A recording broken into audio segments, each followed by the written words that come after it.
ahead. Absolutely. Our mission. Helping Parents Heal is a nonprofit organization dedicated to assisting bereaved parents to become shining light parents by providing support and resources to aid in the healing process. We go a step beyond other groups by allowing the open discussion of spiritual experiences and evidence for the afterlife in a non-dogmatic way. Affiliate groups welcome everyone, regardless of religious or non-religious background, and allow for open dialogue. Attendance today at this meeting is voluntary, and we are here for the benefit of learning from and sharing with other parents whose child has passed away. It is understood that our discussions are intended to be confidential and not designed to replace traditional therapy or spiritual counseling. However, these Zoom meetings are helpful to parents all around the world, and they are posted on YouTube so that affiliate members who are not able to attend this meeting live can also watch. Helping Parents Heal offers a wide variety of speakers to allow parents to be informed about many possible ways to heal, to connect with their children, and to learn about the afterlife.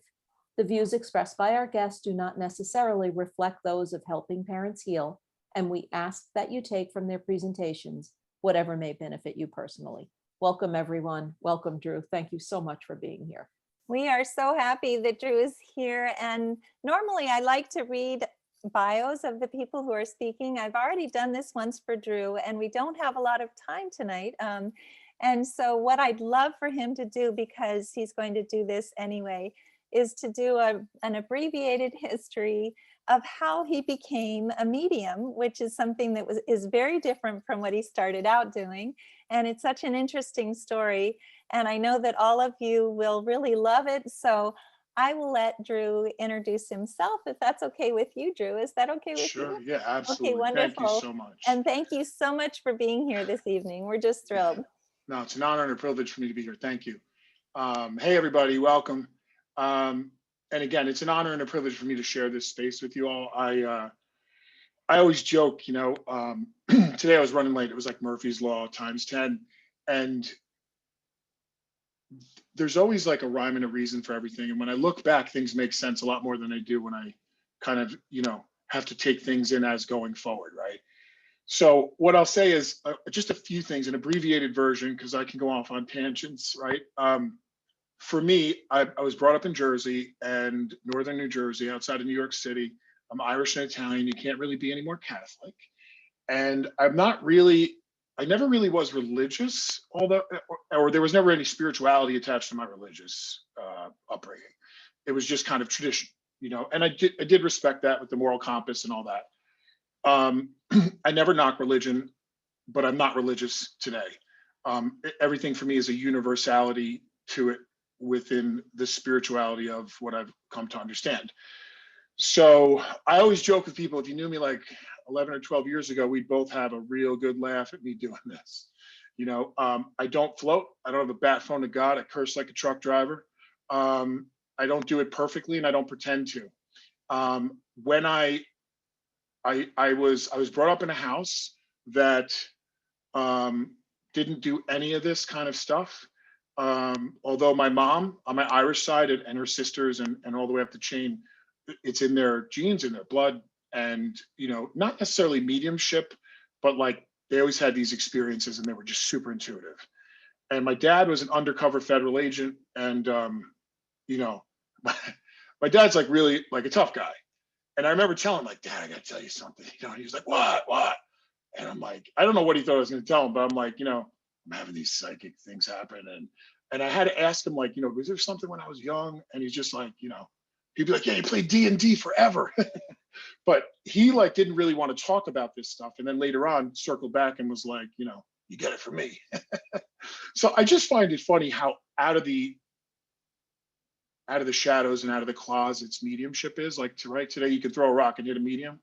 You know, it's in everybody's living room, and maybe that's not always such a good thing, but I am grateful that it's much more acceptable, because like I do a lot of fundraisers and charities and for like schools and stuff. And like back in my day, man, my mom would be like, nah, you know, like you're not going to that, you know, and to be asked to do that for parents at schools, and stuff, it's just been a really incredible journey. So for me, when I got sober and got off of drugs and alcohol is when I started having these experiences. I did have them before. When I was 22, I was dating someone. I grabbed her hand and I started telling her about her dad. And I thought that she had told me about her dad. And she was just started crying. And I'm like, what are you crying about? And I forgot about that until I was like 33 and this started really happening. And, you know, it's just interesting. I don't remember like seeing spirits when I was younger. I don't remember like any of that. What I do remember is I always had this inclination to be just ahead of the curve. Like I didn't finish college, but I owned a successful business that at one point was valued and sold at 7 figures, you know, and I was just, everything I did, I always use, I feel, and other guys around me be like, dude, stop saying that, you know, but for me, it was just like a natural thing. And I really struggled from like 13 on. I really started like drinking and drugging, and there were other issues in the house and things like that where I was trying to avoid feeling anything. And I guess I was so sensitive. And look, I'm 6'2", almost 300 pounds. I'm a big guy, always was. I was excellent with sports and things like that. So this is not something, I still walk around and I'll bump into like cops in town, like, dude, you're psychic now. You know, so it's just funny to me because I didn't meet anyone else like me when I was trying to develop. So trying to do this in a short version so we can get to some readings. I literally, this wasn't even on my radar. This was something you did drinking beers at the Jersey Shore, got your palm read, and on occasion they were really good. And you were like, no way, and then you forget about it. You know, and for me, I had after 9/11, the business that I was working on kind of shut down. I joined the Army. I went overseas, I went to combat, saw a lot, did a lot. I was in Baghdad, 04 and 05, and, you know, got medevac, came back. And that's really where I got hooked on like pain medication and stuff like that. There's pictures that I have of me and my fellas in Baghdad where I never noticed it before. There's these giant orbs with like crazy stuff going on around some of the pictures, you know, and I didn't notice it till years later. But after that, I came home, I started a business, had a regular life. I was pretty successful. I worked a lot. I got married. My wife and my mom ended up passing of cancer right after after we got married, and you could see it coming. It was a 2-year battle. And she was my best friend. She was just, you couldn't ask for a better mom. You just couldn't. And there's 3 of us kids, you know, we all felt like we were the special one, you know? So, and right after she passed, my wife and I had gotten pregnant. We had an 8-month and 1 week stillborn baby girl. We had the room painted, the name picked out, we're ready to go. And like, she kept telling me like, you know, something's wrong. Like, and I was like, well, you know, I didn't know how to behave. And like, we went in and they missed something 2 weeks prior. And so it's just really devastating. And, you know, like they basically come in with our daughter wrapped in a blanket. She's not, you know, it was just such a crazy experience. And then 26 days later, I had my brother-in-law stab himself 16 times to death. So it was just like this really crazy, like what just happened? Like we didn't even have time to you know, mourn. And then shortly thereafter, we got divorced. And while we were working stuff out, and it was amicable, and we stayed in touch for quite a while after that, we just went through so much. Well, I started the therapy process with her. And of course, I was going to go fix her, you know. And it was just interesting. The therapist was just really something else. And I remember at one point she asked me, like, so what do you do for fun? And that just got me. I just couldn't answer. I was like, what do you mean I work? Like, what do you mean? You know, and I was so in overdrive. And I was going to doctors at this point, getting prescription medications. I wasn't doing anything illegal, but it was just over the top and I was numbing myself. So I ended up getting sober with a 12-step program, which I'm very active in still today. And about a year after that, I prayed every day and I meditated for maybe like 5 minutes, like, or I would just sit quietly after reading like a daily reflection kind of thing. And it just kind of changed my attitude over a short period of time. So my sister put me in touch with this psychic. She's like, Drew, you gotta talk to this psychic. I just remember being like, nah, I'm good. You know, I'm like, everything in my life's good, I'm good. And she was like, nah, just, you know, talk to this psychic. She's like, she told me that I'm psychic. And I'm like, that's exactly why I can't talk to her. You know, like, what are you talking about? So I ended up talking to her and she was really good. She told me that there's somebody that you co-signed a car for on a lease and he's gonna default and his name starts with an R. His name was Rahim and he worked for me. And I did, and he defaulted. And, you know, like but some of the stuff, there was like 20% that didn't make any sense. And that was the stuff that she didn't get that. Definitely didn't get that, you know. more focused on what she didn't get and how this couldn't be real because I just didn't understand it. Didn't have anything to do with me. A couple months later, we talked again, and she was like, listen, you're supposed to do this work. And I was just like, you have the wrong guy. I just remember saying that to her, like, I was laughing, like, you're effing out of your mind. Like, I don't know what you're talking about. And she was just like, no, trust me, I see a long line. If you do it, like, me, it's my work. And in any event, she ended up just saying, just your spirit guides want to hear, meet you tonight. I remember being like, what are the names? I don't see them. I just couldn't. I'm like, who? What? Like, it can't be me. Maybe someone else. And it wasn't that I didn't believe in it, but it wasn't something that I would have even had a second thought about or a first. So I did that night. I said, well, what do I need to do? And she's like, just tonight, wait till after midnight. I don't know why she said that. She'd wait till like 1 o'clock in the morning and just meditate. And I was still fighting her. I remember she was like, well, are you sitting next to a brown dog in a fireplace? And I was like, yeah. So I knew there was some truth to this, and there was something in me that was a little excited. So the short of the long is I ended up sitting at my kitchen island kind of wraparound, my feet dangling off a bar stool height chair, smoked a cigarette, put it out, Googled how to meditate, and I kind of half did what I was supposed to do with this light. I didn't have any candles. So I was just like, all right, and I closed my eyes. I don't know what it was, but when I closed my eyes, there was something in me that I knew I was supposed to do this. And all of a sudden, I saw a waterfall. It was probably about 10 minutes in. And like my eyes were like slammed shut. And a waterfall started coming down in like the scenery in my mind's eye. But the river was flowing into the waterfall. And I still to this day remember vividly having the thought, my mind wouldn't make that up. And it was just weird because I was super skeptical. I had PTSD, so I didn't miss a thing. And I was just sitting there like, is this really happening? And then I saw this man standing across this river. And it I don't know how to explain him, otherworldly or almost like ancient. And I just remember, when you look at someone, you see the eyes lock or adjust. Like that's how I remember just being like, oh no, this is like real. And he like floated across the river or somehow came closer to me. I could, if you closed your eyes and stood across from a human being an inch away from your nose, you would feel the heat. You would feel like almost like the auric field. You may not know it, but you just, you have someone standing behind you. You feel like someone's standing behind you. It's your aura sensing someone else and vice versa. So I remember he came really close and just made eye contact with me. And I took a deep breath, opened my eyes and looked at my dog and was like, all right, dude, time for bed. And I looked at the sliders in the back and I saw a silhouette, a white silhouette through the sliders. And there was like a kind of a light off the side.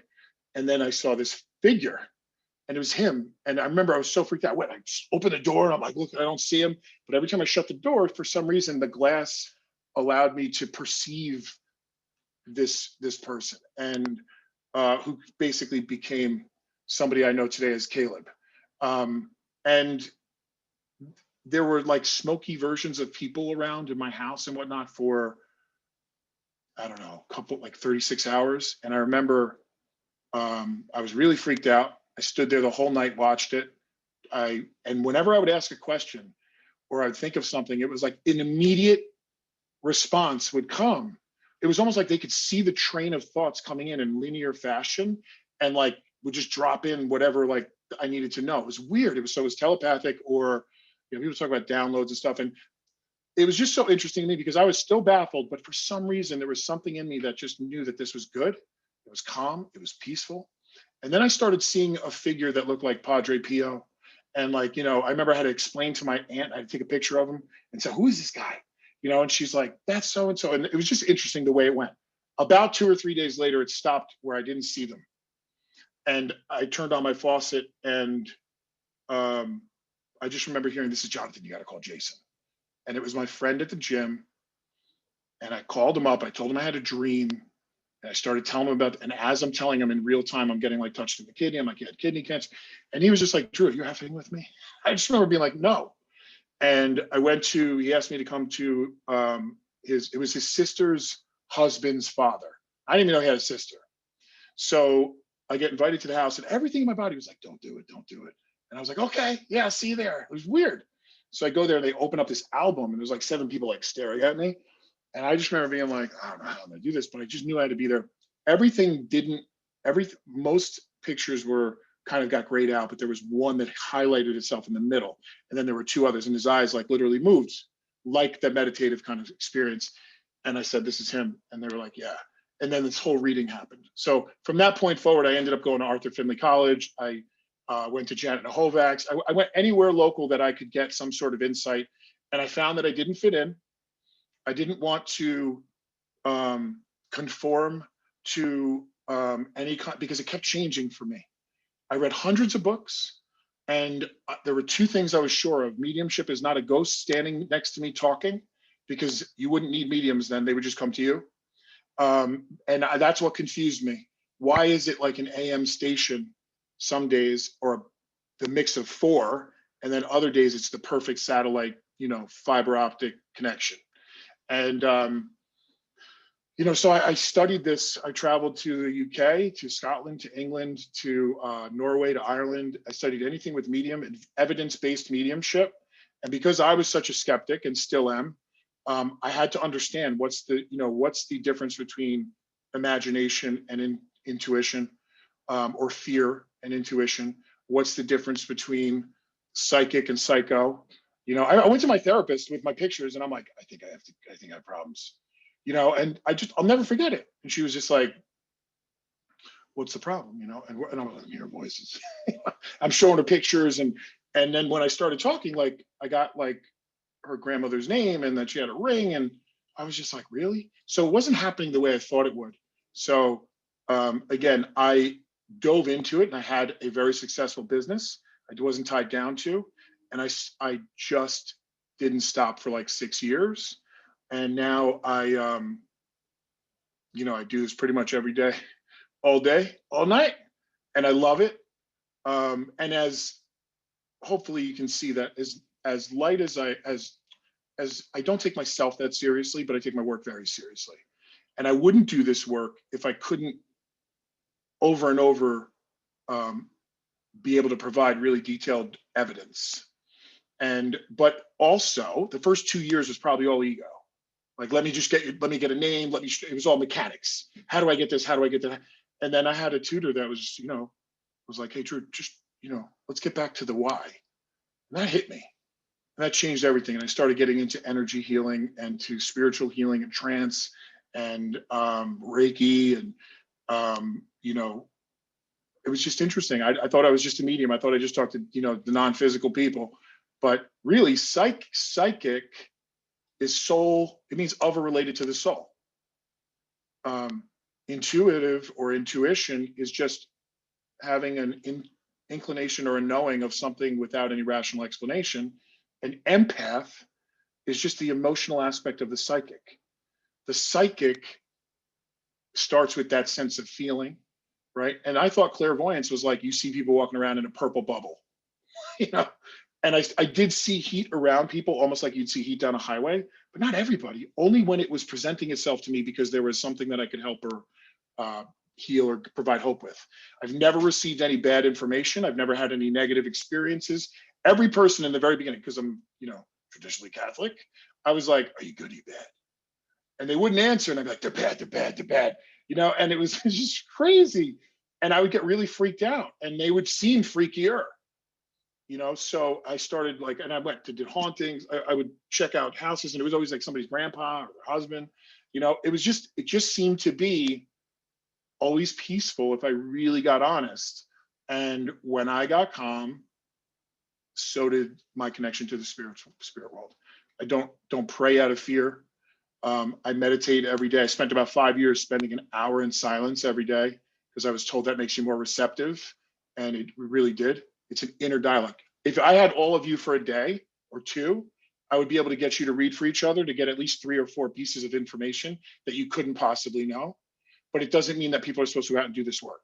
So I teach a lot of this. I call the butterfly series and all this other stuff. And I just want people to know that, again, I don't float, I don't have the bat phone to God, and I'm not special by any means. And if you knew me outside of here, I don't talk about it.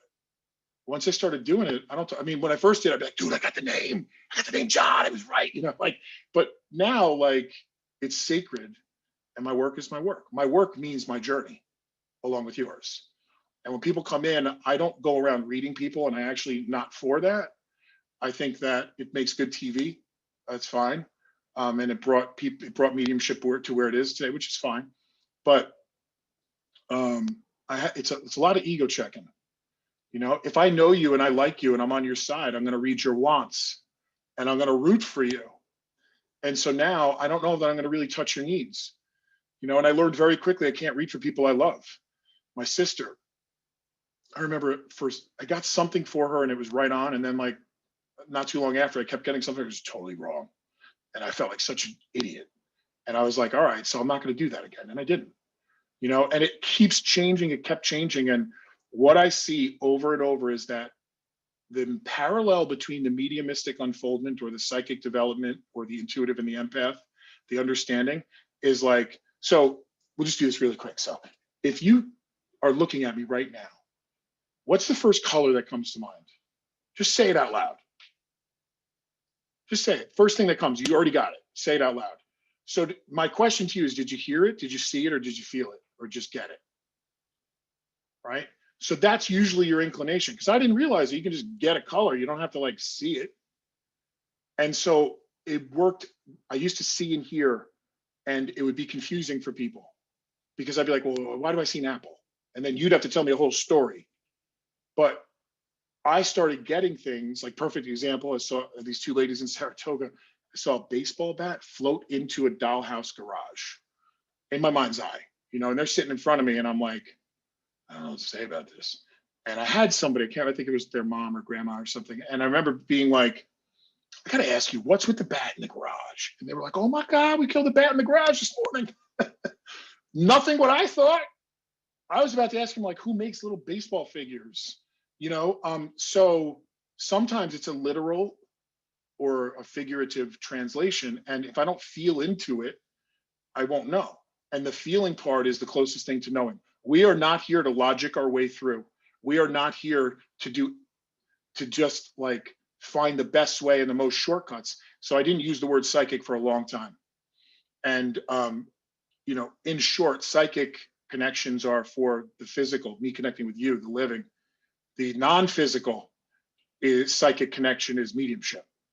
They're speaking to me through the psychic language. Sometimes it's like charades underwater, you know, and it can feel like they're talking. I can know someone speaks Russian, but not get a word that makes any sense to you. But you know, it's a very weird thing. I understand that. So I don't know why I wanted to know it so well, because I just didn't believe it, even if people were saying yes to me, you know, and I wanted to get really good at it. So I don't proclaim to be the best. I just know that on my best days, you probably won't get much better of a reading. And I will say that with humility and with a lot of sweat equity behind it to get there. And I also know that, you know, I can't be a 10 out of 10 every day. And I have to accept that. And I don't try to give everybody everything or be everybody else's everything. You know, if somebody wants something, that doesn't always mean that I can give it to them. And I choose honesty and integrity first, because I always ask people, like, you know, do you want me to be right, or do you want me to be real? Because what I receive is never wrong. How I convey it to you can be. And so a lot of times people get very confused where they'll start getting something right. Like, well, you said it was my nephew, not my son. Relationships can be very screwy. I can get somebody's mom, but it's their mother-in-law or their stepmom or even a grandmother or an aunt that was like a mom who stepped in as a mom. You know, it just depends. So I try to, there's a couple of things, like, but I can't make a heart attack into cancer, and I can't make Steve into Jonathan, you know? And people do that. Like, they'll make their grandmother the cat. Like, you sure it's not my cat? You know, I'm like, no. You know, and they're like, I think it is. You know, people just get so caught on that. And I try to keep it light because I know that obviously there's a lot of grief, a lot of loss, and I work with people in a healing capacity for long term. You know, I've had all sorts of stuff, and one of my, you know, best friend's moms is part of this group. Him and his brother passed a week apart, and they were the only two kids she has, and they were my, you know, the older one was, you know, my boy, my best bud from childhood, and he called me just a couple of days before. So, and just being at war and all this other stuff, but there is nothing that I could say that would be, even close, that I experience with when it's the grief of losing a child, regardless of the age, regardless of how. And I will say that sometimes I can pull through somebody's mom and they're like, yeah, and then I'll get somebody's dog and they're like, oh my God. But again, with children early on, I would get children and I would get stuck because I would feel such a demand and an expectation, and it kind of made me fearful. I didn't want to screw it up.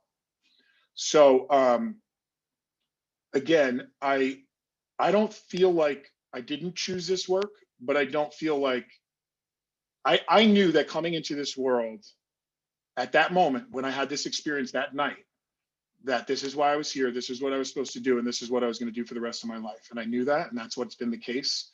And I wouldn't change a thing. And it's not easy.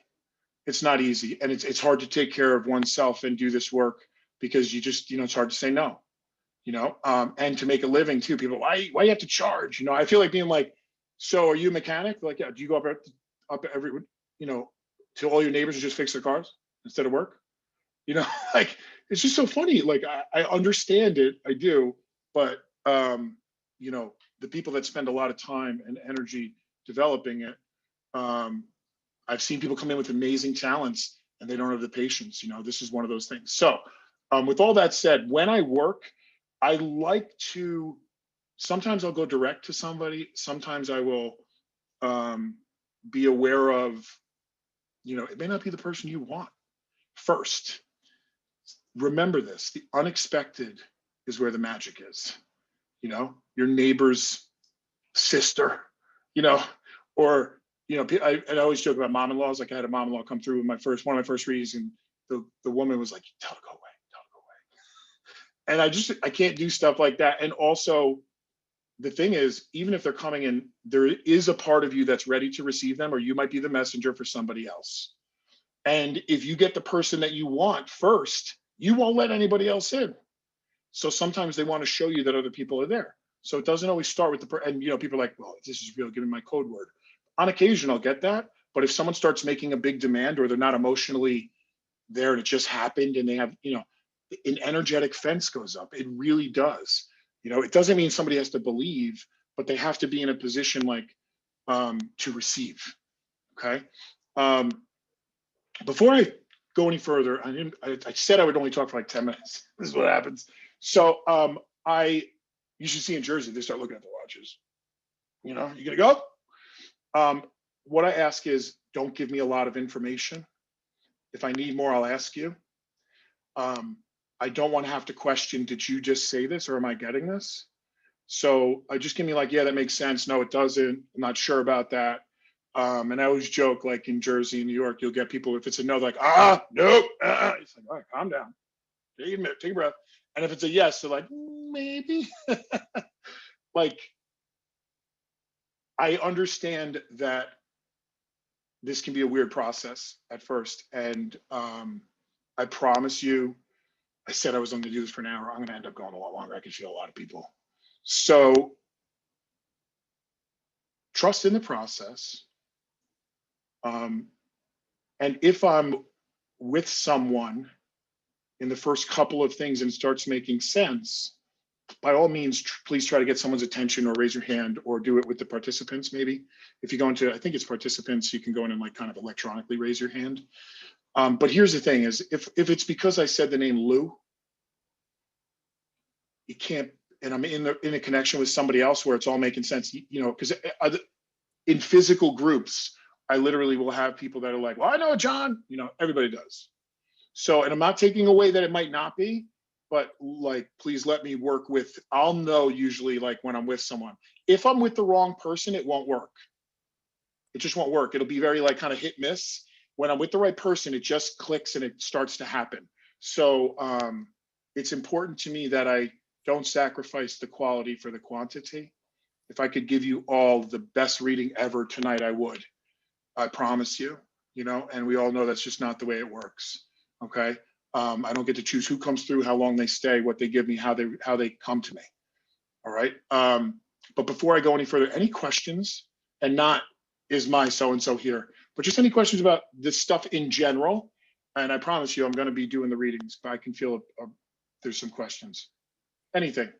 There was a question, Drew. Did you write a book or do you have plans to write a book?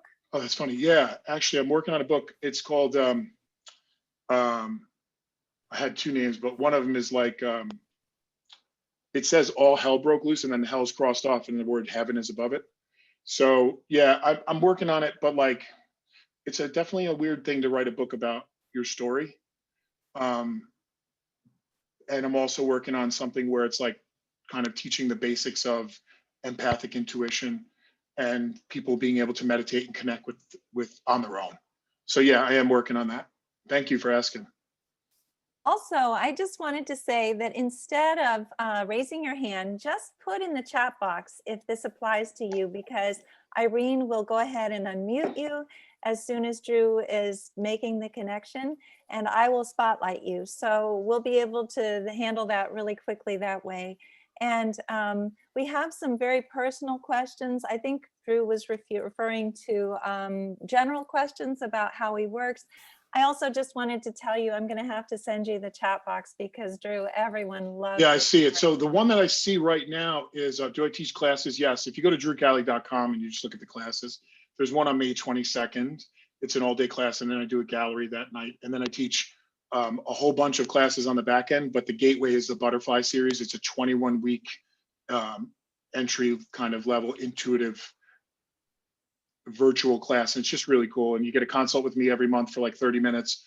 The groups bond together. And then there's a level 2 and a level 3, but I don't advertise it. I want everyone to speak the same language. And I make sure that it's, there's good people.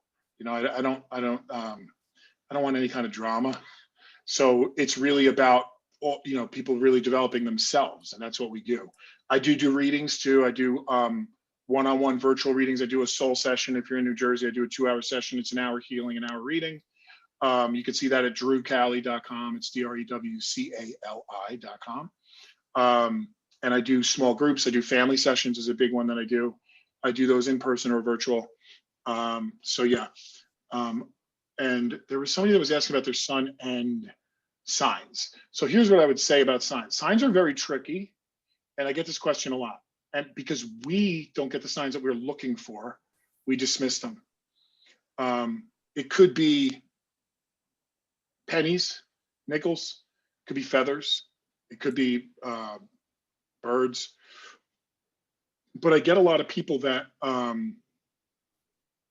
Robin, yes, the classes, we also get into raising your vibration so that you can connect with people that passed. But me, I don't connect with my mom like I do for people with you, for you.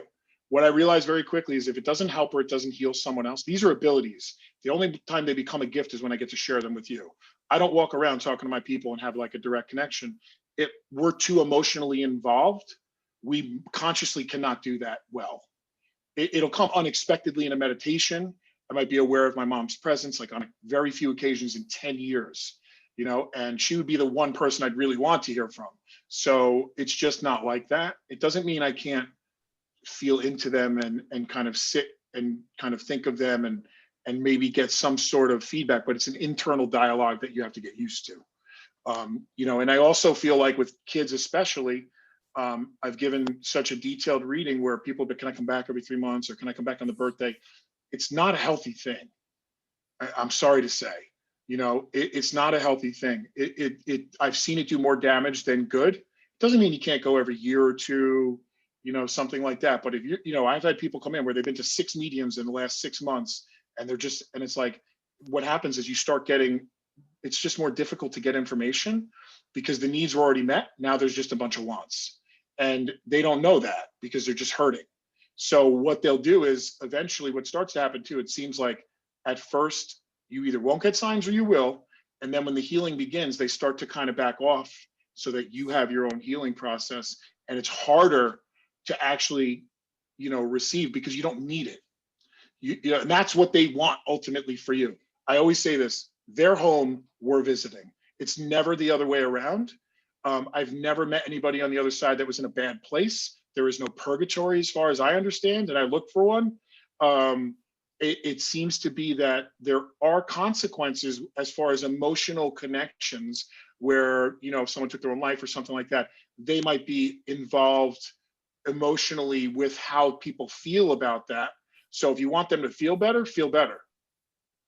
You want them to be in a good space, be in a good space. You know, I get that it's very difficult to just hear that, but it's true. You know, and I also know that, remember this too. You know how you hear like the time is different over there? Well, just remember this, that, you know, to them, you're going to be home at like 2 o'clock tomorrow after school. For you, it's a lifetime away. So people are like, do they miss me? Like, kind of, but not really, because you're going to be home tomorrow. And they have a total 360, they have an unconditional loving understanding when the skin suit comes off, and they're like, right? You know, so it's just a really, I mean, that's my understanding of it in a nutshell. And that's helped me, and it's helped. It doesn't mean I don't get upset when people pass away. I still get that gut wrenching, you know, all of that. It doesn't make it easier, but it helps us get better. They do not want us to not be better. I'm sorry, these are moving so quick. So I'll just answer one more, and then I have a couple people I need to connect for. There was a great question that Teresa asked. I don't know if you saw it, but she said, what's the most profound thing that you have learned about the afterlife? Maybe that's a question that you were thinking you needed to answer anyway. Oh, maybe. Yeah, I mean, I would say that we're not supposed to really know any more than we do. The amount of information that I can get about someone, why wouldn't they give me that information? And I've read all of the books. I've sat with some of the famous names that you know. I've taken classes from some of them. I've made friends with some of them, and I made it my job to understand other people's understandings. And we all kind of have a similar conclusion. There's levels of understanding, and there's a progression of soul expansion on the other side. And there's physical worlds, and there's non-physical worlds, and there's realms, and there's a lot of stuff, but nothing I can prove. And I don't think it gives any use. We don't just become blinking light. And, you know, it's definitely not like, you know, pitchforks or harps, you know. And I think that I never really gave it that much thought. But I mean, people spend an awful lot of time trying to not believe, you know. I mean, I find that interesting, you know. And if we just spent a little bit of time looking at all the synchronicities that already happen in our life, it happens every day. You just don't notice them. Right? When we're aligned is when you start noticing, and then when it stops going away, you're like, oh my God, what did I do? You didn't do anything. We're consciously built in our ego is the lens with which we experience this world. This world is created by that consciousness construct. The soul is the vehicle with which we experience. And the ego and the lens of the ego gives us that individualized personality, if you will. So when people come back from the other side, I do feel that the soul or the spirit is so incredibly powerful and connected to everything that they're just giving us an aspect of them. And I know that's hard to understand, but it's like electricity. You can plug in anywhere on the planet, you're going to get the same current.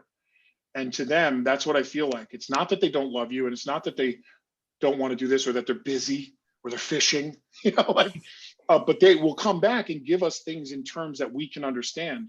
Every time I've tried to get more about the other side, I've been shut down real quick. And stuck spirits, I remember sitting in a circle with a group of people, and they were all like, oh my God, do you feel that? I didn't feel anything. And I heard very clearly out loud, and I don't hear clairvoyantly out loud often. And when I do, I really listen. And it was like, I heard my name, Drew. And I was like, and it was like, we don't need your help. Do not waste any more time on this. It was just like that. And I was like, okay, no problem. You know, and it was just, I mean, you know, I needed to, you know, I'm here for the living. Mediumship. If there's evidence of life after life, then there's evidence that your life is worth living. Right. And I get a lot of people that I'll ask you this: what would it take for you to believe if you don't believe right now? What would it take for you to actually be satisfied? Because for some of you, there's nothing. There's nothing that I could do or give, or any medium can give, because you'll never get enough. And you have to come to a point where it's like, it needs to be enough. What's enough? You know, because I've had people in a group, they get the best reading ever, and they'll show up like 3 months later and be like, yeah, I felt like my dad had more to say. And I'm like, oh, sorry, I don't remember. I don't remember anything because it comes through me, not from me. Thank God. Imagine I was carrying around all those memories, you know?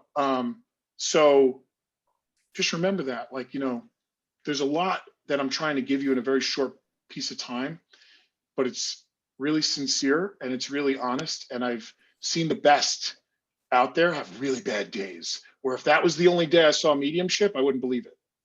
So I do understand that. And there's a healthy skepticism. I don't mind that. It's when it becomes cynical, sarcastic, and no matter what, trying to prove this wrong and them right. Do you want to be happy or do you want to be right?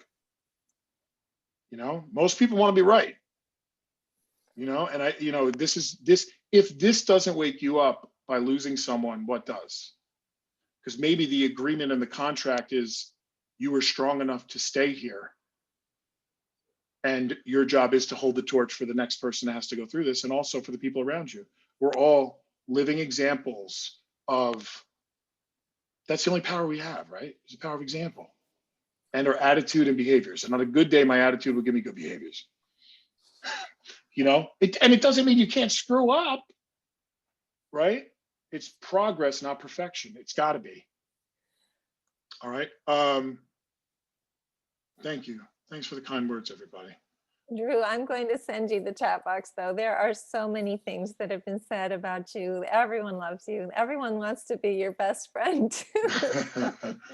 They feel like they would love to hang out with you. So anyway, thanks for everything that you've said. It resonates with everyone. Gratefully, everyone here already believes in what you're going to do and what you do.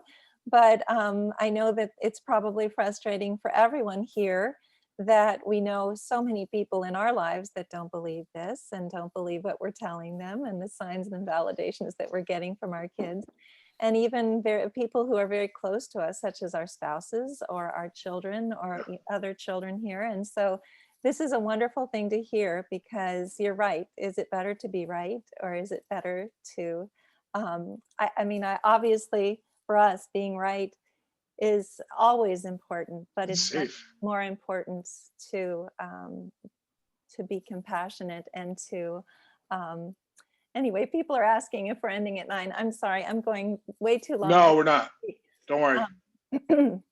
But we do have another meeting. Other people are asking if this is, no, but there's another meditation meeting. Doesn't matter. Don't worry, people. We're not going to get kicked out of the room. We have a different account for that. So don't worry. Okay. I really did not mean to, I said to Elizabeth before and to Irene, I was like, all right, so I'm going to keep it really short, do a lot of readings. And I guess, but I have to go based on the inspiration and based on the need of the group. And this must have needed to been said. All right. And you know, this works in spite of me, truly, not because of me. I promise you, I do not do all the right things. So can I start? Yes. Are we good? Yeah, okay. So I really have I have a couple of different people here, but I want to try to get with this one person. I have a Madeline, or I feel like it's Marilyn or Madeline, but it's like somebody's, I want to say it's their maternal grandmother. Okay, and if I'm wrong on the maternal side, but because I almost thought it was their mom, but it's their grandmother, and I need to just connect with this person. Does someone understand that? She would be in spirit. Does anyone understand that? And also that, because there's 195 people, I only get like 30 people to a screen, or 25, but I also have, there's another name connected here with like, it's like either Lori or Larry. And I'm not exactly sure exactly how that goes. And again, this doesn't have to be somebody on the other side, but this needs to be connected to you or to them. Does someone understand this? Debbie, you understand this? We have Martha saying Magdalene. Is that closer or not? Okay. Could be Madeline, Marilyn. Yeah, again, I can't use Steve into John, but like Zeke could be, you know, Jack could be Zach, or Joe could be John, that kind of thing. So Debbie's raising her hand right there. Debbie W. Well, Teresa's saying she has a cousin Madeline and a son Larry. Is that maybe you were saying Madeline and Larry and Laura? I feel like I need to talk about the older woman that would be that name. Okay. That's my person. So Debbie's really raising her hand over there. Okie dokie. So would you like to go to Debbie? You can go yes, please. Debbie W. Hello. Okay, so it would be my 92-year-old mother-in-law. I am with my husband. She passed 4 months ago. I think it's her. Okay, and do you understand the Lori or the Larry, the connection? It doesn't have to be on the other side, but it needs to be connected to you or to them. Lori would be your niece. Okay. Lori would be a niece or Fair enough. or, Okay. or a That's friend. fine. So, can I see your face again? Because I'm just looking at like black screen. So, I know Zoom's a little funny, I'm in the especially car. driving. All right. So, so I'm here's not the driving. thing too. Is so I just keep getting. No, I know. I also get. So I also have some other things. Do you understand that she had like a throat and lung issue? Yes, absolutely. Okay, because there's burning here in my throat and lungs. And also, I got to say that she was really funny. Do you understand that? She was what? I'm sorry. Funny. Yes. Okay, I don't know why. The way that I'm getting it is like I just get with her that like she's trying to make jokes, and I don't know what this is about, like the curls in her hair, or like it's almost like she's trying to show me like I almost wanted to talk about like Curly Sue, like she's just trying to give me references. So I don't know if that makes sense to you or not, but I need to say it out loud. Okay. Do you also understand the little white dog that would be with her in spirit? It might not have been hers, but it might have been yours, but it's in spirit. She had a white dog. Yes. Perfect. Hers, Okay. yes. So this is just letting me know that this is really for you. Okay. And did you say her name was Magdalene or It's Madeline, right? Or Marilyn? Marilyn. Yeah. Mm-hmm. And also, who's the Joe or Josephine? Joe was a neighbor. Okay. Passed, right? Yeah, friend. I don't know. Okay, that's fine. So I just need to I never know when I open the door, I have to let whoever's coming in say hello. Okay. So would you remember Joe to always be outside doing like lawn work? No. No? Okay. I don't know why I keep getting this. So there's another man here, so hang on a second. So do you understand, Debbie, that your dad also passed? Yes. Okay. And also your husband's dad too, correct? Yes. Yeah, because I have two like dads here, but one of them keeps showing me like an old lawnmower, like they're mowing a lawn. And I don't know why, if it's a memory or if it's you would know who it would be. Does this make sense? And tell me no if it's no. If it does, because it does? Yes, it does make sense. It's my father-in-law. Yes, for sure. Okay, so we know which dad it is because of that. That's what I feel like they were trying to get. And it was weird. It was like almost like I had to like lift it up and look underneath, and I thought it was one of those old like ones without the mower or without the engine, but then I was seeing it and it was like, oh, I don't know why I'm seeing it so vividly, but I just feel like I need to because your husband probably wouldn't have come if they didn't catch you in the car, correct? Absolutely not. So it's like, that's why I feel like she's coming through. She's like, I told you. This is how I feel with her. And I don't know if she had a cancerous condition, but I just keep getting that from my stomach up my esophagus to my throat and chest. And it feels like when I breathe, it burns. So I don't mean to keep reliving that, but that makes sense. She had COPD, among other things. So. Okay. She keeps making me feel like thank God it was time. Like she just keeps making me feel like she was ready. Yes. And I also know, I feel like, so your husband there's a brother, correct? He has a brother? No, I do. Okay, Spirit. so I don't know why she keeps showing me that, like, there was a male that was in the room, but then left and then she passed. Do you understand that? Yes. Okay, was that your husband? Yes. Okay, so just understand that it's like she's making reference to that, like you didn't miss it on purpose. It was her choice. It was her choice. Okay. So she wanted to not have you see the last breath. I hope that makes sense. I can't see you. I just see your name. So does that make sense, Yes. Deb? Yes, okay, it and does. he just needs to know that he couldn't have done any better. He couldn't have done any better. And he needs to trust you more. She's funny. She is. And also, where's the William name in the family for him? His dad. Okay, so just know that's the confirmation again. All right. And I don't know you, I've never read for you, right? This isn't, I wouldn't be able to get all that. Okay. Also, and you had so you also had a brown and black shepherd lab mix or something. Do you understand this? Yeah, I've had a ton of dogs. Okay, I might be wrong on the actual breed, but the way it feels to me. So do you understand that the name, you had a dog named Lucy?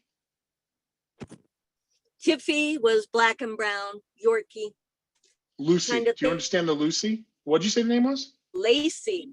Oh, I had Lacey, a fair enough. Lacey. Okay, but and did you have another one that was like Lacey. an apricot color though? All right, don't worry about it. If I just feel like I got to tell you, there's, and like I keep getting the name Charlie over and over. So I don't know if that's a dog's name or if it's around you, but I just keep hearing like someone else is coming in the room. So I don't know if I need to move on. So just hang on a sec. So I need to tell you too that she's a very strong spirit, a very strong personality. She was going to come through first. She was going to get you and her son here. Okay. So I don't know if his name's John, is it? No. Okay. I don't know. She keeps, No. and again, so also, would he understand that William was very, could be very tough or difficult? Absolutely. Okay. Because he just keeps making me feel like there's remorse here. And for a long time, your husband was trying not to be like him. And then certain things kind of ended up Oh being my like God. this. And he really needed to, Oh my God. he just needed to just accept him for him. And because by resistance is persistence in a way. So by him, you're making me cry. Hang on. So he keeps giving me that he just wants him to know that he's damn proud, not just proud.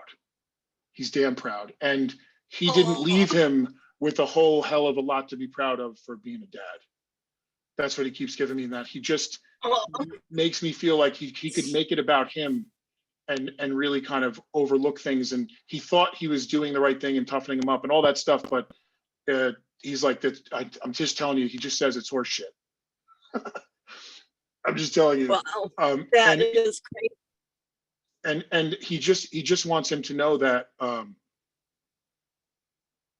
he does love him, always did. And he actually admires the work that he's been able to do on himself and the things that he's going through. And he doesn't want him to let up on it because being vulnerable makes him more of a man, not less. Okay? Because by doing it the opposite, it's not working and it's not gonna. So he just needs to hear that. Okay. So also, did his mom have blue eyes? Yeah, I think she did. Yeah. So she just showed me her eyes really quick to let you know that she sees you. She loves you guys. And she just wants you to be free and happy and know that they're fine. They're fine. Okay. It's just And William just seems kind of quiet now, but I just needed to give him that because it's his only opportunity. And he didn't do it for him. His dad didn't do it for selfish reasons. He needed to give that to him, and he should have done it a long time ago, is what he said. My husband got out of the car. Let me tell you, we just got in the car. Okay. And also, so I don't know what this is. So was his father the big smoker? Yeah. Yeah. I just feel like he's sitting here smoking like filter cigarettes, and like you could just taste it and smell it, and it's kind of like he's just showing me that there's a vibe to him that is he's going to do things his way no matter what. And this is being recorded, so you'll be able to make him listen to it at another time. All right. I will. But I know that this Sure. really struck a chord with him, correct? Absolutely. He was crying.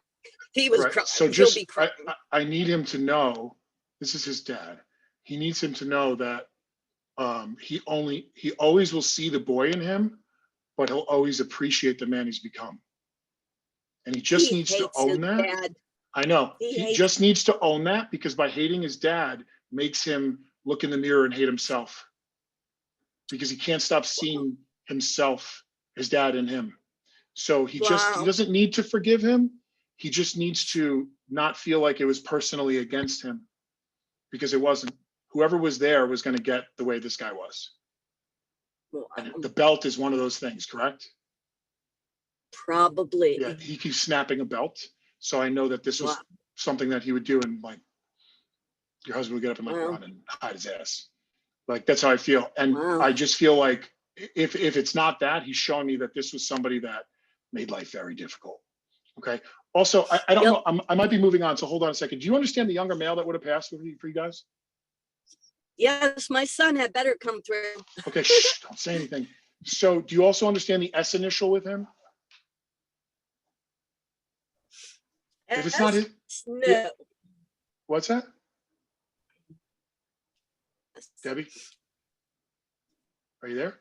Yeah, no S. Okay, I just kept hearing like Sean. So Yes. I don't know why. It doesn't have to be his name. Sometimes references are for me for shortcuts, but I know I have a younger male here. Okay. And do you also understand Okay. that this is somebody that wouldn't have been older than in their early 20s? Do you understand that? No. Don't tell me the age. I Just guess my say, son gave. don't say anything else. Just say, was he younger than Okay. 20 when he passed? No. Okay. So do you also understand the drugs and alcohol involved in it? No. So I think my son gave up his place for my husband to get that healing. For the what? Oh. I'm sorry. I think my son gave up his place. I think you're done with me. I think he gave up his place so my husband's father could come through No. and his mother. Okay, maybe. But the fact that I knew that there was a younger male close to you, Yeah. I just need you to know that he's involved in it. Okay? Yeah, I know he is. But do you for understand sure. also you got read twice? What do you mean? Your son keeps showing me the number 2, like you already got 2 messages. Does that make sense? Oh my God. Yes, it does. Yeah. So just know Absolutely. it's him, and this isn't the time for him. You're right. It's like you've already gotten 2, so he's like, I have to pass the baton. Okay. So I'll leave you guys with that. Thank you so Okay. much for. Thank you very much. Thank you. Thank you. I have no idea how awesome you are. Thank you. It's your people. I promise you. I keep getting this younger male, and I want to stick with this. This is I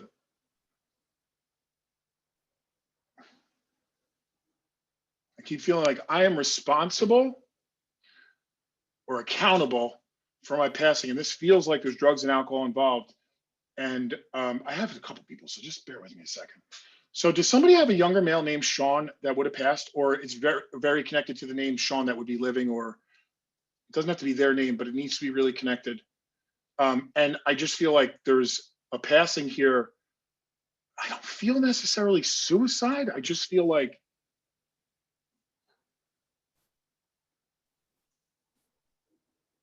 We I kind of have had, you have somebody? we have several people whose son's name is Sean. Let's see. And I'm not sure if they're taking the other responsible or accountable for their passing now. Okay, so the one that I get, let me just stick with, I definitely have 2 males, and I'm just trying to like, they get pushy. So but sometimes they'll come through if they knew each other, sometimes. But so I keep getting the name Sean, and I need to talk about this male who would have passed, and it would have been a drug overdose or alcohol related. And I don't know how else to kind of understand that, but does that make sense for someone? Sean, younger male, and it would have been drugs or alcohol related to the death, and very like that night or that day. So Chambers is saying that's her son. Okay. Sean. So I think she identifies with. And Kathy also says that in his 20s, yes to drugs. But I don't know about Sean. Yeah. Yeah, no, this is definitely son. I see someone saying like nephew. So can we stay with Chambers? Irene, can you find her? Yes, I'm asking her to unmute right now. I asked her to unmute. Thank you. Okay, great, thanks. And if you could say something. Go ahead and speak. That way Yes. I'll be able, oh, there I see you. Okay, Yes. I'm gonna go ahead and spotlight you. Can you put on your camera so that we can see you? Let's see. It's down on the bottom left-hand side, and I am just trying to find how to pin. Here we go. There, I'm pinning. There we go. So it's dark though. I turned the video on, but it's not coming on. Huh. Well, sometimes it has to be prompted. You might have to ask video. yeah. Oh, there you are. There we go. Hey, Yes, how are you? Sean, So what's your first name? Lisa. Okay, so Lisa, I just want to make sure I'm staying with you because I have multiple people trying to kind of come in here. Okay, so Lisa, his name's Sean. Okay, and was he 22? He was 32. Okay, fair enough. Fine, I'll take that. And also, do you understand that there's a real big personality with him? Yes. Okay, because I feel with him also that. So I don't know if he's trying. So do you understand he had light eyes and dark hair? No. Okay.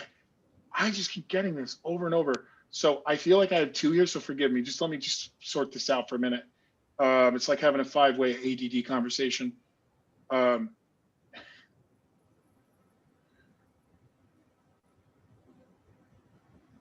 you also understand with him December being really significant? No. I can't hear you. No. So you don't understand that as a passing or a birthday for somebody close to him or you? No. Okay. I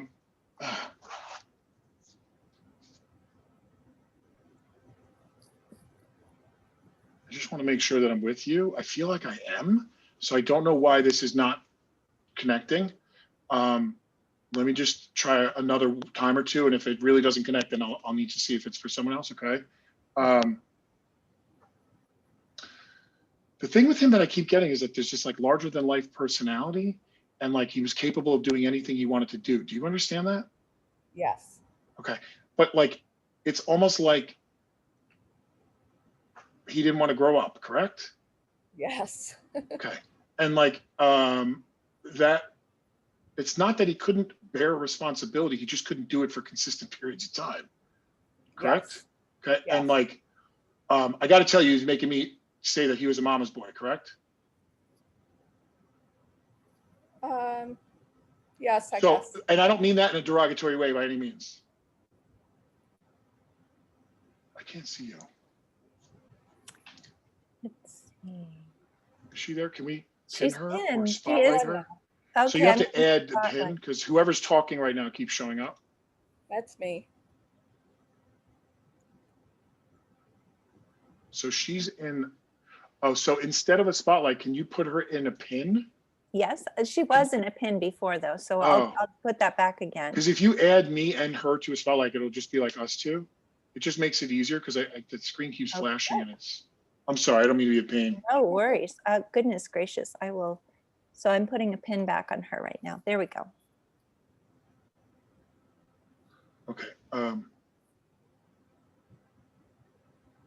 So I see a lot of people like messaging. So just, I know that December is when he passed. Sometimes they'll piggyback off of other people to kind of say hello from heaven to other people. We call it like a postcard. Okay. So let me just try to keep working here and let's see what happens. Okay. I still can't see you. Wow. All right. I'll just have to go by voice, I guess. So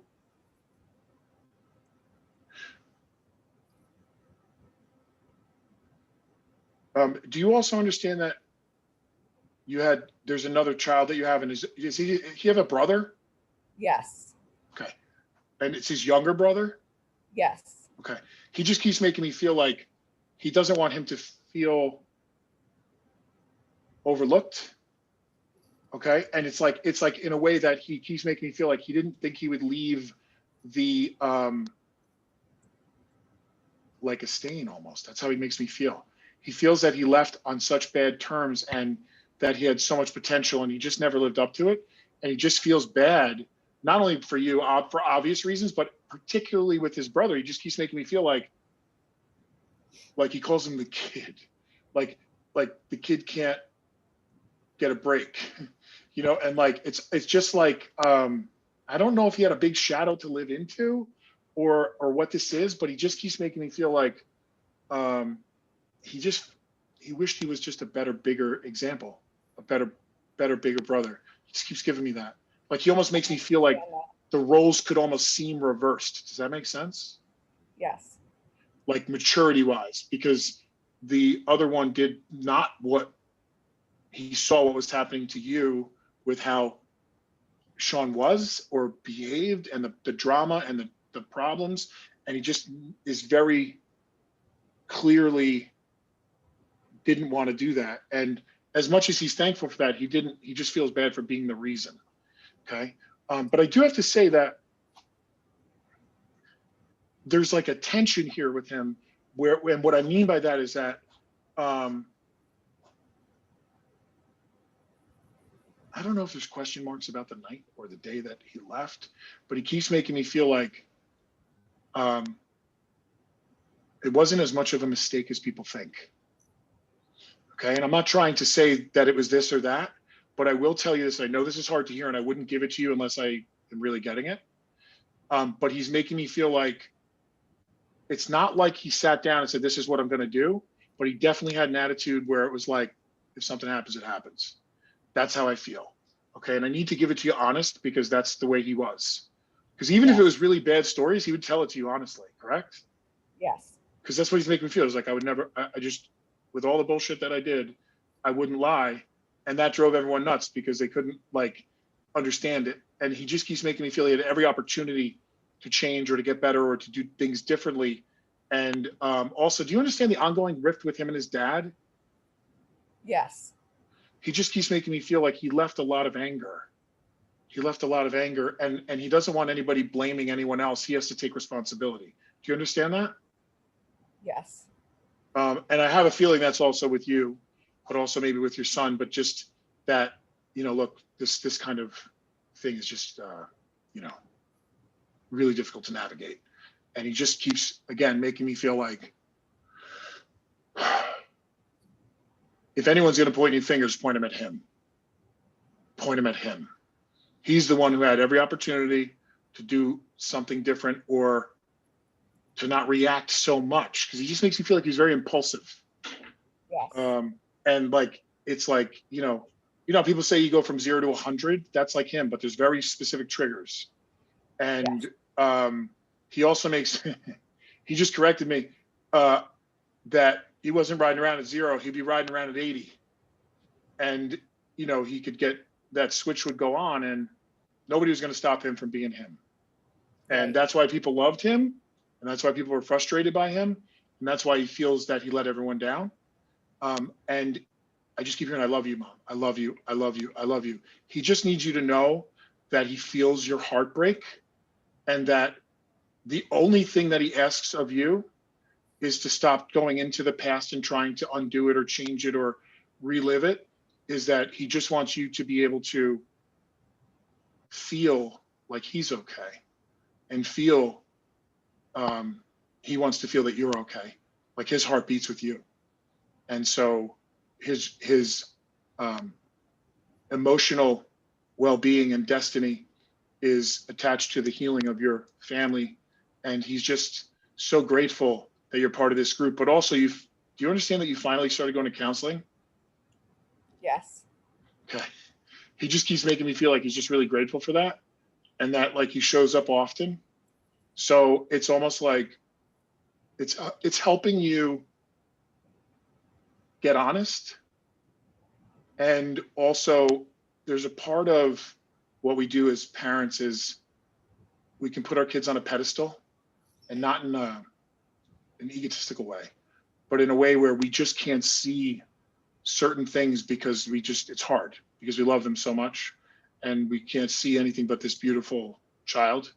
And I just feel like he just wants you to see the honest version of him, and he couldn't have asked for a better mom. He just keeps giving me that. And you know, his brother is the example of that. And he just wants you to be able to know that and trust that this wasn't something that anyone was going to stop. Do you also understand that he battled with this on and off? Yes. Because it keeps making me feel like I'm talking about clean time or sober time, and then I'm back. But also there were pills that were really heavy here, correct? Yes. Yeah, I know it's either Oxycontin or Xanax and like Adderall. Like, okay, it's just like, you know, he keeps giving me this, like he's managing how he feels on every level. And it was way worse than people knew, I have to tell you. And he just didn't know how to undo it. So do you also, I don't know if someone else is coming. Hold on. So do you understand the name Robbie or Bobby connected to you or him? No. Okay. So Mom, I just want to, hold on. So you guys have a black dog that would have passed? No. Okay. So I'm probably moving because I have, but before I do, I'm telling you the black dog belongs to you guys. So I don't know if it's your mom's, your dad's, your husband's childhood. I don't know, but I know that this black dog is with you because it's with him. And he just, before I left, made me say that this belongs to you guys and it will make sense. And also your mom passed, correct? No. Oh, all right. So maybe I am with somebody else. So let me just,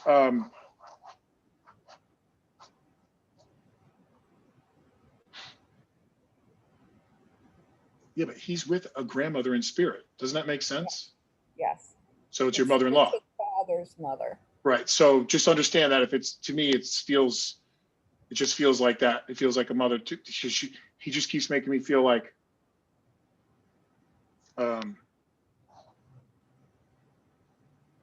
remember this black dog. I just got to say that to you because I just keep, like, I can't move until I'm not saying you have to know it right now, but it'll bring you to somebody, maybe it's on his, father's side. And he just wishes he could undo the hurt. And that he doesn't get away scot-free on the other side.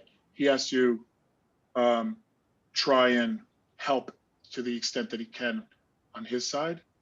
And he's never more than a thought away, okay? And just know that he's always with you. What's that? Thank you so much. Yep. Also, you wear something around your neck of his? No. So does his brother have his necklace or something? He has a ring on a chain. Around his neck? Yes. So just say yes. Yes. You say no to me a lot, which is a yes. So understand that he's trying to just validate and try to touch what he needs to touch. And then it just got really quiet. So I'll leave you with that.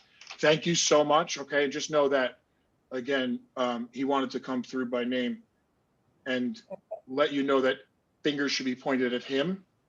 Okay. And not at you guys. It doesn't mean that you don't have to own your own stuff, but he doesn't want it to become a vacuum of rifts within the family. Okay. I understand. Thank Good. you. Thank you so thank much. you. So I have somebody else coming through here.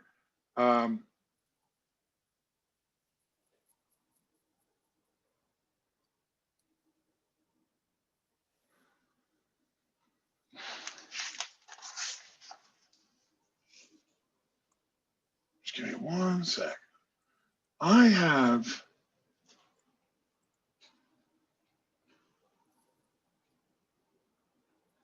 I'm sorry it's taking so long. I have 2 different people and I'm not sure if they're for the same person or not.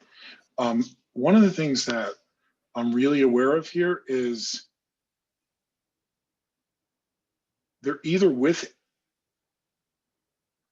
Anne on the other side or they're here for Anne. And there's a younger male. I just keep getting the name Joe or Joseph. Does someone understand this? I know we have a lot of people here, so I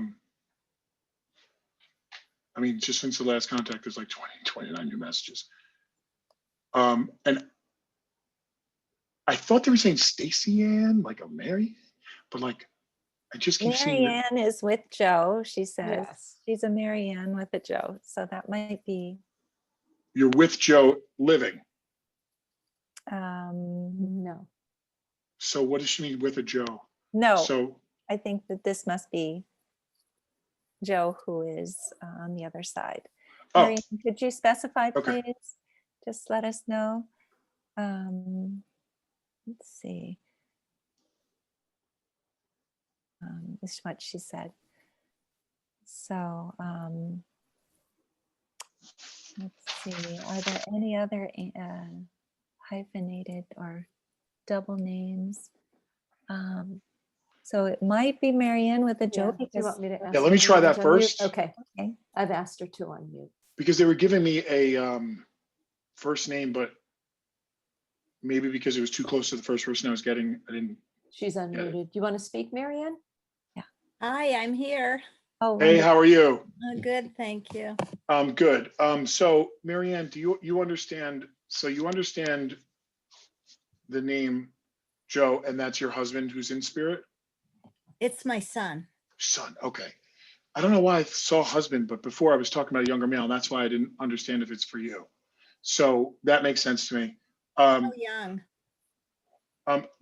And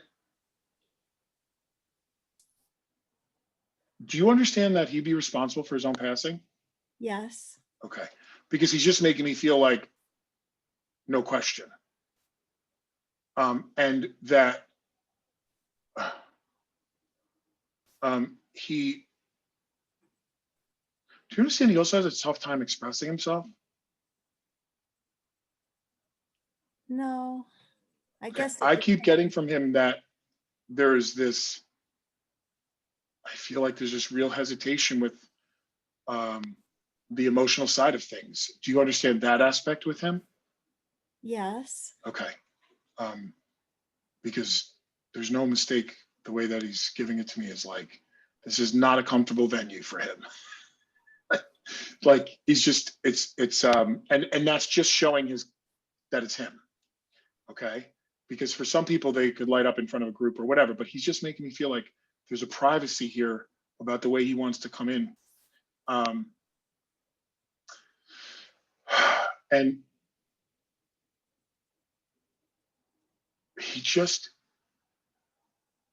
he won't give me too much. So one of the things is, do you understand your connection or his connection to Kathy or Catherine?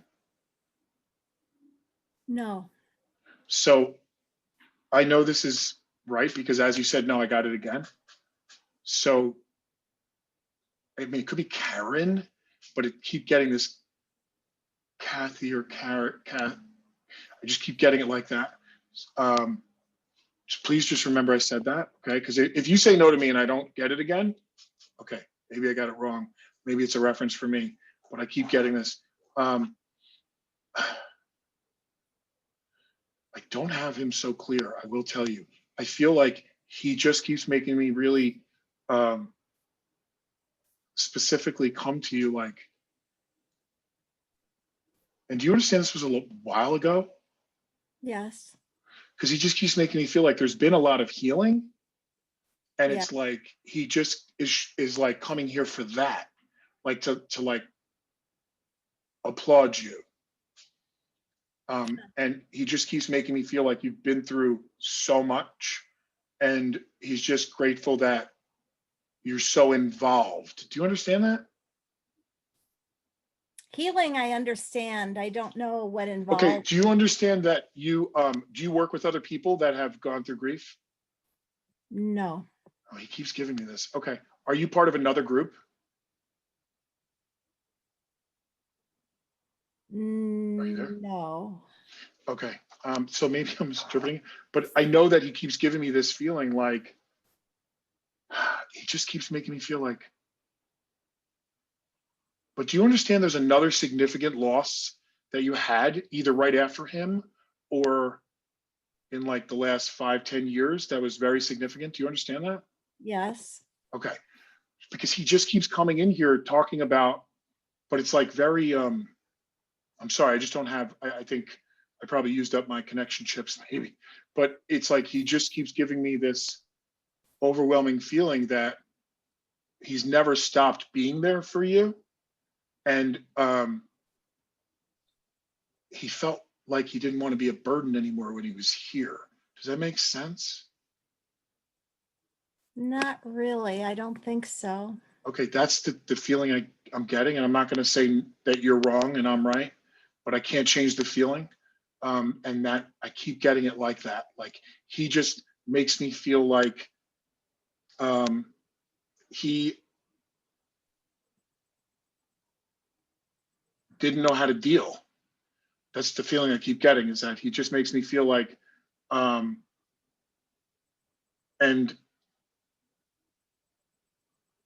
like, I don't know what the difficulty is with the response. So do you understand there's alcoholism in the family? Oh, yes. Okay.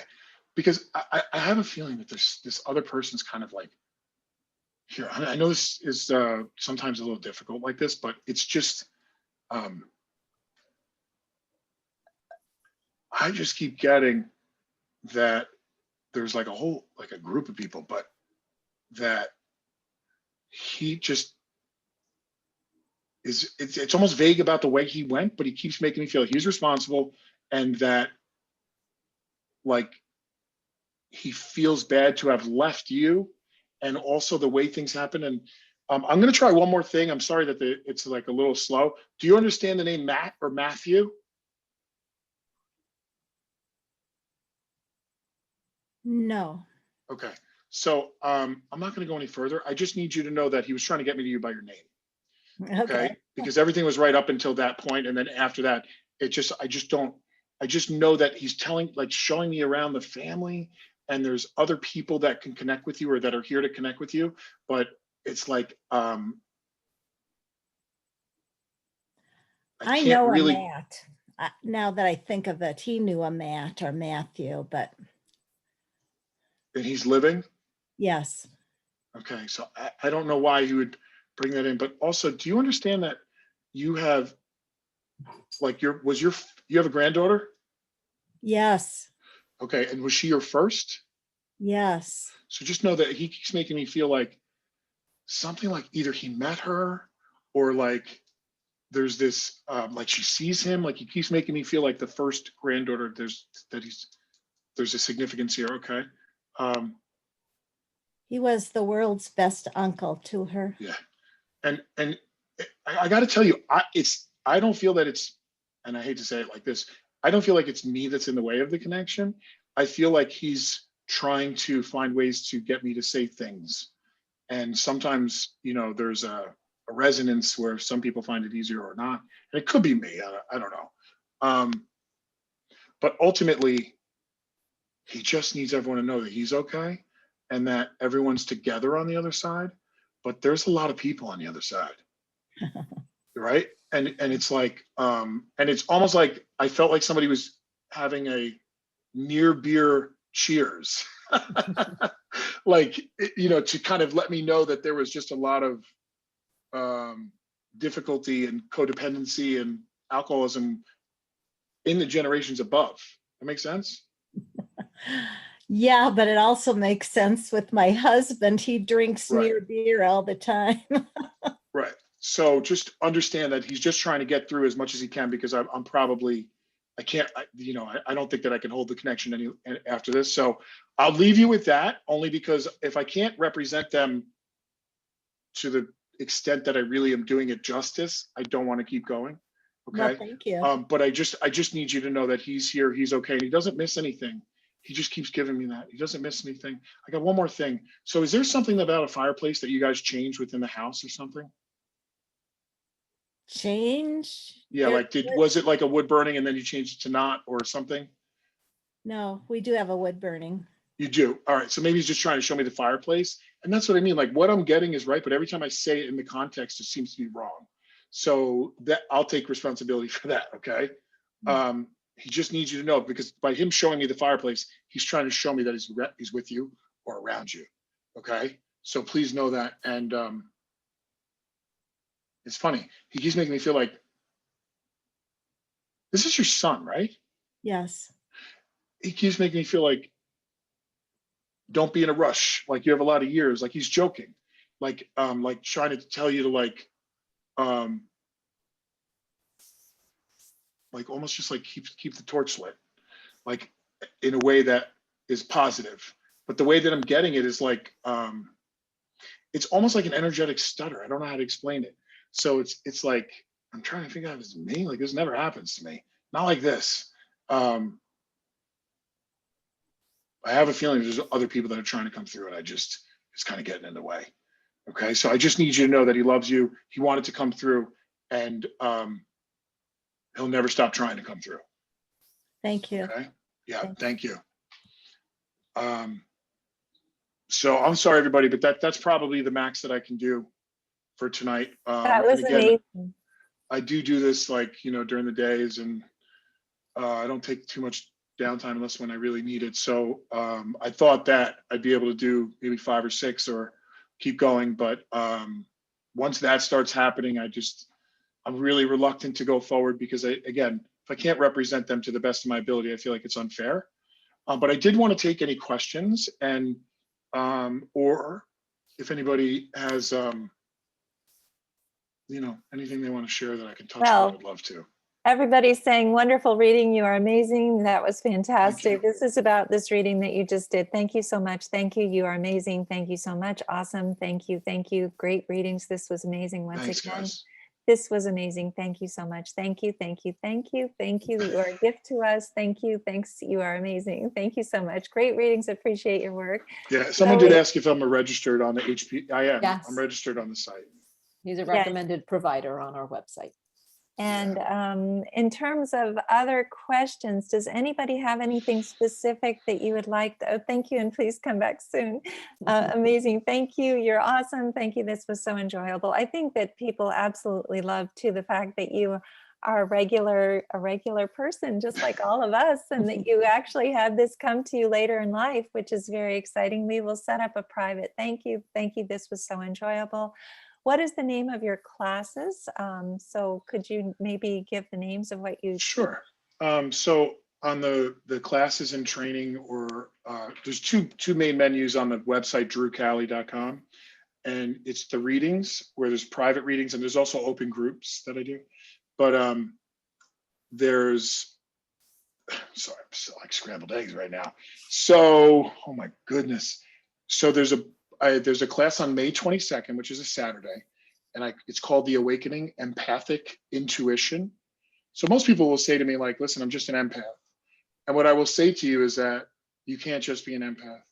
You can't just be an intuitive. You can't just be a psychic. You can't just be a medium. Medium is kind of like the top of the tree, and it kind of envelops psychic, intuition, and empath. And, everybody has access to it. To what degree, it really depends. And so what I do is I set up these classes, like that one on May 22nd is 9 to 4. What I try to do is I can't teach anyone how to do this. What I can do is set up an experiential, safe, sacred learning space so that you can practice with some sort of tools like colors or chakras or, cards, or, hey, try to get this about somebody, or I'll give a name and you guys try to get the personality and you surprise yourself. So what I try to do is create a space so that you can understand and learn how it naturally already works through you. And then we kind of go from there and kind of expand and explore, because you have to go with what's your natural resonance, and meaning when someone sits in front of me, I can feel so deeply for that person that I can understand how much they've been through and where they're coming from, that even if they're being like difficult in a one-on-one, or if they're having trouble with their husband and they really want to know if they should leave, I'm not going to pick up on the one angry emotion from today. I'm going to go a little deeper and kind of understand who they really are. And then I can understand the need instead of the want. And I could go, okay, you know what? If you give it a day or two, you probably feel different. Whereas like if I'm in their corner rooting for them. So just understanding little things. And I've had people come in and they're like, my daughter's so gifted. And the mom will come in and start doing the exercises and she gets like somebody's name who's deceased. It's just really cool. And it like being in that collective energy, like anything can happen. And it's a lot of fun. And we do these guided meditations and how to connect with your guides and your people on the other side. It's just really fun. And there's also half off of the gallery that I'm going to do that night. Then there's the Butterfly series. It's a 21-week course, no experience necessary, but it's every Tuesday night from, I think it's 7:30 to 9 or 9:30, virtual Eastern Standard Time. And it's just an awesome class. And what I do is I have a Tuesday night class, a Wednesday night, a Thursday night, and then I have a mentorship that lasts a year. I only advertise the first Butterfly series, which is the Psychic Self. And that starts in July 13th. And that parts of that group will move to the intermediate and do another 21 weeks, the Butterfly series. Yeah. And they, I mix the groups together so you can practice with other partners and you get like a one-on-one with me several times, and it just becomes a really cool place to share space and bond and share your truth. And I will say I've seen more personal development in spiritual development training than in going for coaching and personal development. You know, I have a student who's an MD. I have lawyers, I have business people, I have just regular, you know, mom and pop people. I have people of all walks of life. And what's beautiful about it is, you know, not everybody's trying to be the next psychic on the block and open up a crystal shop. They're just trying to understand like this spiritual connection more. And I love that, because that spirit works so naturally through those groups where people have these incredible experiences, these awarenesses, and then you'll be able to kind of like provide a guided meditation for 5 minutes at the end of the class 1 week. You know, it's 21 weeks. So like the first 2 weeks, you're like fighting me on everything. And then like, it's funny, like, you know, when you start working with other people and we go through the chakras and understanding like a couple of tools to use and see what works for you. You know, I used to hold objects and I get nothing. And then like a year later, I'd hold an object and I get everything, whether they were living or past. You know, so we just try everything and see. We hold up pictures, you try to get the personality, and we go through kind of understanding a flow. And look, if you're going to learn name, rank, serial number doing this work, it's going to be very general. And I always tell people, like, be willing to be wrong. And this is that safe space that you can. People aren't coming in to change their life based on what you tell them that night. You know, most people won't even remember by week 7 what you did in week 1, 2, 3, or 4, or 5, or what you said. And you can understand you will be so self-conscious at first, and then by like week 5, I can't shut people up. You know, they're just like, yeah, let's go again. You know, it's funny. We'll stay on sometimes till like 11 o'clock. I'll leave it open, and we'll just kind of have a guided meditation, or we'll have fun, or I'll do readings or whatever. You know, so it's a lot of fun. And we work hard, but you know, I feel like in that, can this help us connect with? Yeah, of course it can. But you know, I can't guarantee that any of that, like, you know, you naturally will enhance your psychic awareness. So your connection and your understanding of that connection. I've had numerous people take it specifically because they lost someone and they did much better than they thought. And then they understood why it is that the connection is the way it is, on a much deeper level. It's not something, look, I read hundreds of books. Every time I tried to make it someone else's system, it didn't work, you know, or it would work temporarily. What worked was the experiencing of it in a certain way, and just having an understanding and go, oh, you know, everything I thought was true was pretty much shattered, you know, and I love it. You know, we have not an equal number of guys and women, but there's a good mix of guys in there, you know, and I have a mentorship group where they do private readings, get survey feedback, and then we meet once a month. And, you know, it's kind of cool being that. I never planned on any of doing this at all, teaching. And really what I'm doing is facilitating. I'm sharing and holding a sacred space, and it needs to be a sacred space. Anything that happens in there, that personal stuff comes out, it doesn't go anywhere. You know, people form very, very strong bonds, and that's a big part of it too. So thank you. Thanks for asking. Irene is asking, and people have been asking this over and over again, how far out you are for readings. How far scheduled are you? When I get like 4 or 5 months, I usually start condensing them. So I don't like to have more than, like, it stresses me out to have like more than 6 months. So right now I think there's 3 or 4. I think there's availability in July, August, and September. I think there's still like a good week or 2 left in July. So yeah, I don't, it's not too far out. So do you have a wait list as well, maybe? I have a wait list for certain types of appointments. So if you go to the drewcali.com, and I don't mean to keep saying that, but it does break down the private readings, because I do different types of sessions. So I do a life reading, which is 30 minutes, which is about you. It doesn't mean that spirits can't come through, but it's not focused on that. It's focused on, let's just tune into your energy, where you're at, what you've been through, what are the trajectories and the potentials going forward based on the now. because that's really how you get into the future.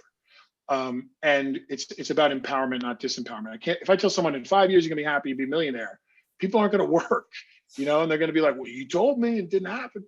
And so there's life reading is focused on you, spirit reading is focused on mediumship and connecting with the spirit world. And again, it doesn't mean that there's no you in that. And then I do a soul session, which is in person only, which is a 1 hour reading and a 1 hour healing, energy healing. And those are my favorite. And then I do family groups, which is 2 to 3 people, sometimes 4, all connected to the same spirits. I do those virtually or in person. And then I do small groups of 4 to 6 and 7 to 12 and so on, virtually or in person. We have an office that can hold up to a pretty good number of people. So I hope that helps. And there's not really a wait list unless it's for in person right now, because it's just like we have a really long list of people that don't want to do virtual and they want to do in person. Listen, there's no difference. My screens are so big, like people's heads are probably bigger than they are in life on my screens. And I prefer to be in person, but the virtual is really good because you could be anywhere. You could be comfortable. I could be comfortable. I could send you a really good recording too. So, I hope that helps. Okay. Do I go to California? No, but I lived in San Diego for 2 years. So no, I don't. I wish I could come out more. I go to Saratoga Springs, New York a lot. It's like my home away from home. I'm in the New York, New Jersey area. I don't go into New York City that much, but I'm outside of it in Northern Jersey and Florida on occasion. I probably will start going out to Arizona, like Sedona. So maybe I'll end up in Cali. I don't know. I do allow recordings, Teresa. I do them through Zoom and I just give you the audio. It just comes out better. It's easier to send also. And if it's in person, absolutely you can use a phone. No big deal.